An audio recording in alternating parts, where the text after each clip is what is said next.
ജൂജീസ് favourite വേൾഡിന്റെ വാചന കേൾവിയിലേക്ക് എല്ലാവർക്കും സ്വാഗതം. പ്രതിദിന വിശുദ്ധ വേദപുസ്തക വായന 1082 ദിവസം.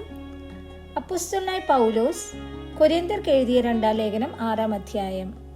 നിങ്ങൾക്ക് ദൈവത്തിന്റെ കൃപ ലഭിച്ചത് വ്യർത്ഥമായി തീരരുത് എന്ന് ഞങ്ങൾ സഹപ്രവർത്തിക്കാരായി നിങ്ങളെ പ്രബോധിപ്പിക്കുന്നു.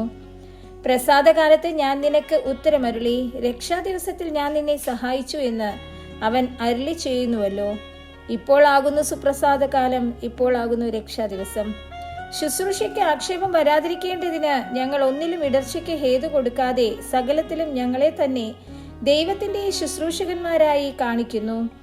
ബഹുസഹിഷ്ണുത, കഷ്ടം, ബുദ്ധിമുട്ട്, സങ്കടം, തല്ല്, തടവ്, കലഹം, അധ്വാനം, ഉറക്കിളപ്പ്, പട്ടിണി, നിർമ്മലത, പരിജ്ഞാനം, ദീർഘക്ഷമ, ദയ, പരിശുദ്ധാത്മാവ്, നിർവ്യാജ സ്നേഹം, സത്യവചനം, ദൈവശക്തി എന്നിവയിലും ഇടത്തും വലത്തും നീതിയുടെ ആയുധങ്ങൾ ധരിച്ചുകൊണ്ട് മാനാപമാനങ്ങളും ദുഷ്കീർത്തി സൽകീർത്തികളും അനുഭവിച്ചും ചതിയന്മാരെന്നിട്ടും സത്യവാന്മാർ, ആരും അറിയാത്തവരെന്നിട്ടും എല്ലാവരും നല്ലവണ്ണം അറിയുന്നവർ, മരിക്കുന്നവരെന്നിട്ടും ഇതാ ഞങ്ങൾ ജീവിക്കുന്നു, ശിക്ഷിക്കപ്പെടുന്നവരെന്നിട്ടും കൊല്ലപ്പെടാത്തവർ, ദുഃഖിതരെങ്കിലും എപ്പോഴും സന്തോഷിക്കുന്നവർ, ദരിദ്രരെങ്കിലും പലരെയും സമ്പന്നരാക്കുന്നവർ, ഒന്നും ഇല്ലാത്തവരെങ്കിലും എല്ലാം കൈവശമുള്ളവരായി തന്നെ.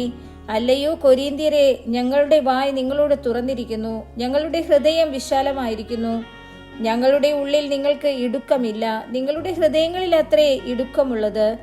ഇതിന് പ്രതിഫലമായി നിങ്ങളും വിശാലതയുള്ളവരായിരിപ്പിനെന്ന് ഞാൻ മക്കളോട് എന്ന പോലെ നിങ്ങളോട് പറയുന്നു. നിങ്ങൾ അവിശ്വാസികളോട് ഇണയില്ല പിണ കൂടരുത്. നീതിക്കും അധർമ്മത്തിനും തമ്മിൽ എന്തൊരു ചേർച്ച! വെളിച്ചത്തിന് ഇരുളോട് എന്തൊരു കൂട്ടായ്മ! ക്രിസ്തുവിനും ബലിയാലിനും തമ്മിൽ എന്തു പൊരുത്തം! അല്ല, വിശ്വാസിക്ക് അവിശ്വാസിയുമായി എന്ത് ഓഹരി! ദൈവാലയത്തിന് വിഗ്രഹങ്ങളോട് എന്ത് യോജ്യത! നാം ജീവനുള്ള ദൈവത്തിന്റെ ആലയമല്ലോ.